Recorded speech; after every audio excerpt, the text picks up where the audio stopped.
Good evening, welcome to Interesting Talks with Footprints Counselling Service. I hope that your glass is half full rather than half empty, and that your week is going as well as you can expect it to go. Today's talk is about triggers. We all have them. And this is an interesting conversation that I had with somebody the other day. And it's brought this to my forefront of my mind. Triggers. What are my triggers? What are your triggers? How do we recognize them? And what we can sort of do to mitigate them. Because they set us off on an emotional path sometimes that we really don't need to be on. Yeah. So, triggers. Let me give you some sort of an example of a trigger. So, this is a discussion what I've had. It's familiar with me. And somebody was so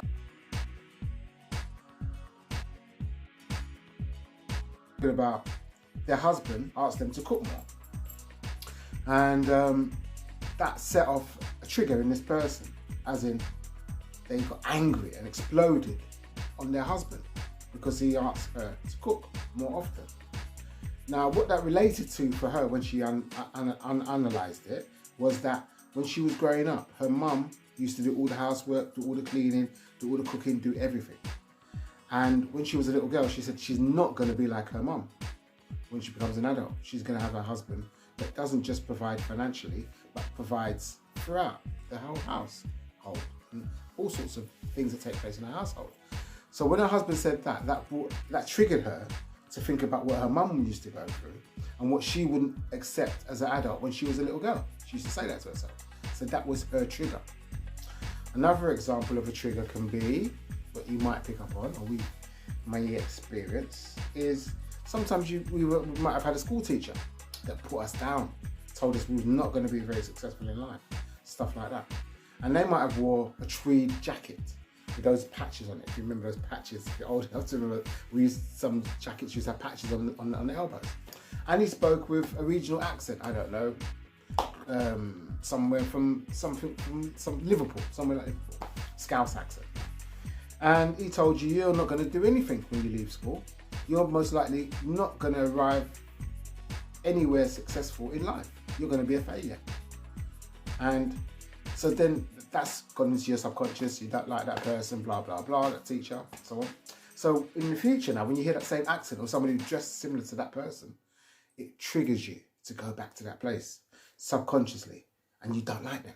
You don't even know why you don't like them. But they've triggered that person speaking in that accent, that kind of dress sense or whatever it might be, that reminds you enough of that particular person, who's your school teacher, brings you back there. Similar to the lady I was talking about when her husband said to her to cook more. He triggered her to go back to where she was a child, as a girl.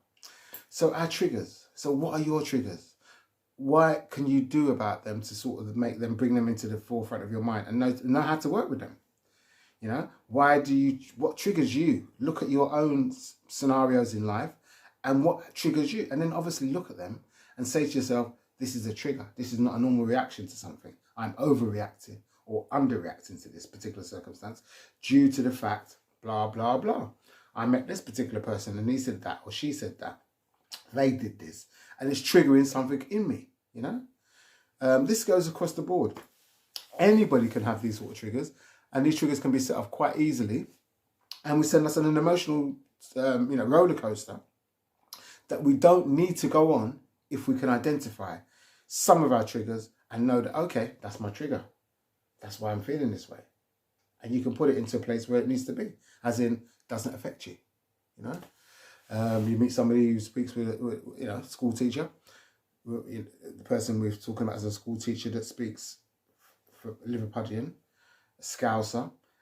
And when you come across Scouse people, you think, well, okay, I don't need to be upset because they're from Liverpool, for example, because obviously they're not my school teacher and they've not got his mannerisms. They've not got his intentions. They don't know nothing about him. I'm doing something around them that I don't need to do because they are not responsible for his actions. He's responsible for telling me that I won't achieve anything in life.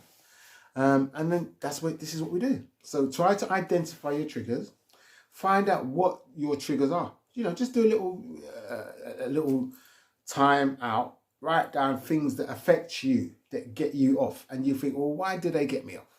Why did they set me on this turmoil of like emotional turmoil that I go through when somebody says this or somebody does that. Where does it relate to? Where does it come from in my past? What can I put in place to change my behaviors when somebody says that, or somebody does that, or somebody looks like that, or somebody expresses this kind of sentiment that gets me going? You know, it's just make your life a little bit easier. I mean, it's 2023. Here on this channel, we're here to improve ourselves.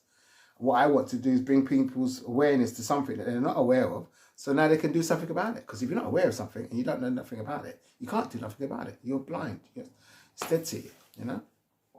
So hopefully you like this talk. It's short, sweet, on point, I think.